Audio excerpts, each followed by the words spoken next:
कुमार अग्रवाल, जिला नीमका थाना से। जिला नीमका थाना को हटाए जाने के बाद में किए जा रहे निरंतर विरोध को आज लेकर चक्का जाम की स्थिति बनाई गई है, जिसके अंदर आप देख रहे हैं बुदुल रोड बाईपास पर नीमका थाना के बाईपास जो मुख्य है बाईपास है, जिस तरह आप देख रहे हैं बुदुल छात्र संघ नेताओं द्वारा रोजान किया गया है और काफी गाड़ियां यहाँ पर खड़ी हुई है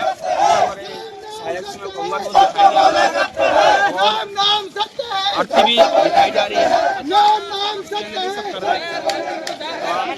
दूसरा हमारे सिरोही बाईपास से हम दिखाएंगे, वहाँ पर भी चक्का जाम की स्थिति पैदा हुई है। नीमका थाना में काफी रोड जाम है और बिल्कुल सब जगह पर सन्नाटा है, कहीं भी कोई काम नहीं है। धन्यवाद। बना लो इसको 30 सेकंड यार, 20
सरकार मुर्दाबाद।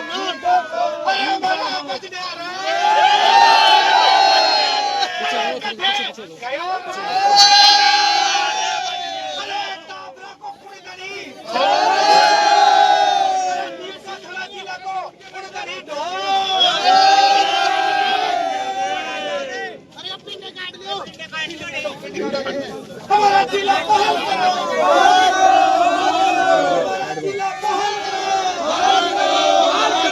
मुख्यमंत्री जी होश में आओ, होश में आओ, होश में आओ।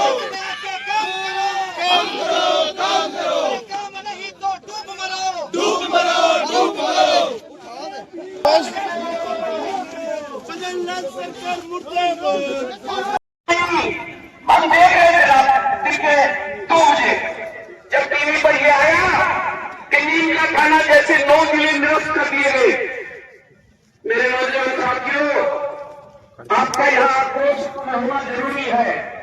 जब हम ये देख रहे थे तब ऐसा महसूस हुआ जैसे कोई किसी लोकतांत्रिक सरकार में या किसी भले बिजली बनकर हमारे नौजवान पढ़कर आगे बढ़ने की सोच रहे हो। उसी बांध से, उस बांध की बिजली रोशनी नहीं दे रही थी, आने वाली पीढ़ी को लायक भी बना रही थी।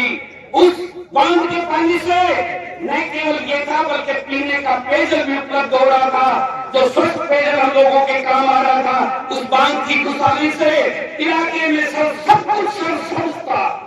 और फिर किसी आतंकवादी ने एक झटके में एक बम फेंककर और उस बांध को ध्वस्त कर दिया हो, ऐसा महसूस हुआ उस वक्त। हमें ईमानदारी से कहता हूं, मैंने सबको कहा है बहुत बड़ा अन्याय हो गया, इससे बड़ा अन्याय कोई हो नहीं सकता। ये क्या कर दिया इस सरकार ने? फिर महसूस हुआ कि पक्षी की सरकार थी, ये काबिल सरकार नहीं थी। वरना कोई भी नेता, कोई भी पॉलिटिशियन जो दे नहीं सकता, जो किसी लायक बना नहीं सकता, उसको छीनने का कोई हक नहीं है, कोई अधिकार नहीं है उसको छीनने का।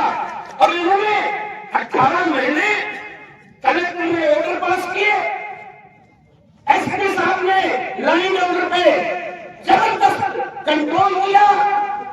रोजाना आसपास के लोग जो उधर पुरवाटी से आते थे, खेतड़ी से आते थे, श्रीमाधोपुर से आते थे, आकर मिलते थे और कहते थे कि बहुत बढ़िया काम हो गया है। आगे पूर्ण जी सैनी भी आए हुए हैं, आगे बढ़ाओ भाई साहब। तो ऐसा महसूस हो रहा था कि हम उनका स्वागत करते हैं। पूर्ण जी ये बार हर आंदोलन से जुड़े रहे हैं और इनकी आत्मा जिस प्रकार में निवास करती है, ये हमने भी महसूस किया है, इसलिए जो है हम इनका भी स्वागत करते हैं।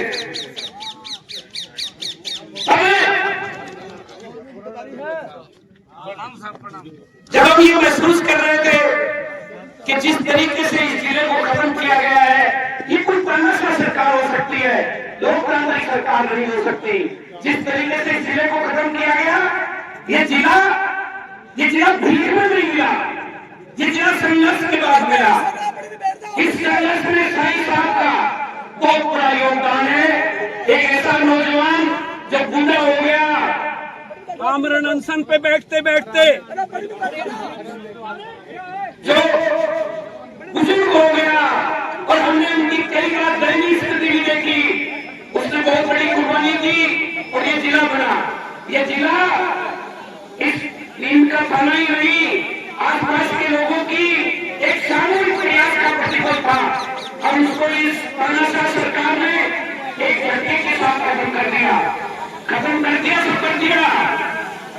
पर मेरे क्षेत्रवासियों और मेरे नौजवान साथियों, करते तो करते, लेकिन उसके बाद आपको चैलेंज भी करे कि आप कुछ कर ही नहीं रहे, आपकी आवाज हम तक आ ही नहीं रही, आप में आक्रोश ही नहीं है, आप में जोश ही नहीं है, आप में खोलने का डर ही नहीं है।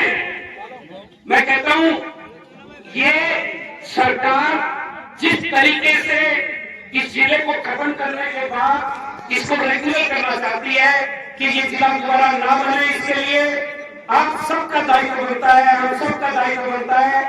यहाँ कोई राजनीति नहीं इस बात को लेकर, यहाँ कोई, मैं तो धन्यवाद देना चाहूंगा आज की इस युवा शक्ति को, जो कम से कम सभी राजनेताओं को, राजनीति सिर्फ सिद्धांत और विचारों का मतभेद है, कोई एक दूसरे से कोई दुश्मनी नहीं है, एक दूसरे से कोई विचारों में ऐसी नहीं है कि रंजिश और रिवेंजफुल नेचर के तहत कुछ किया जाए। लेकिन नौजवान साथियों, आपने मिलकर हम सबको जो एक किया, मैं तो इतना ही कहना चाहूंगा, ये जिला, ये सरकार तब तक नहीं बना देगी जब तक इसका मंत्री जो कह रहा था कि यहाँ तो आक्रोश ही नहीं है, तो आक्रोश आकर देखे। हिंसा करना हम लोगों के सिद्धांत में नहीं, मारकाट करना हम लोगों के सिद्धांत में नहीं। और ये भाजपा सरकार जो बैठी हुई है, ये मैं कहता हूं कि लाश और लाश पर राजनीति करना इनकी पुरानी आदत पड़ गई है। इनकी पुरानी आदत है भाई से भाई को लड़ाना और खून से खून को लड़ाना, धर्म से धर्म को लड़ाना, जाति से जाति को लड़ाना। लेकिन मैं ये कहता हूं यहाँ भाजपा के भी जो कार्यकर्ता हैं हमारे साथ बहुत से आज भी आए हुए हैं, सबके दिल में है कि हम भी मदन जी आरती जी के साथ मिले, हम भी युवाओं के साथ मिले, हमारे साथ भी रमेश जी हो। लेकिन कुछ एक लोग मुद्दा ढूंढने की कोशिश करते हैं। मैं मेरे साथियों आज एक बात बता देता हूं, जब घर में आग लगती है या घर में कोई डकैत घुस जाए और वो घर को लूटे और घर को तबाह करे, तब बुज़दिल और कायर आदमी उसमें मुद्दा ढूंढता है, मुद्दा कि मैं ये कहूंगा तू ये कर रहा था, ये कर रहा था। नहीं, जो जिंदा आदमी होता है वो खड़ा होकर उस अग्नि को सुलटाता है और उस गुंडे को भी सुलटाता है जो घर को बर्बाद करता है। इसके लिए आप इन सबको एक होना पड़ेगा और एक होने के लिए आज शाम को दूसरी जब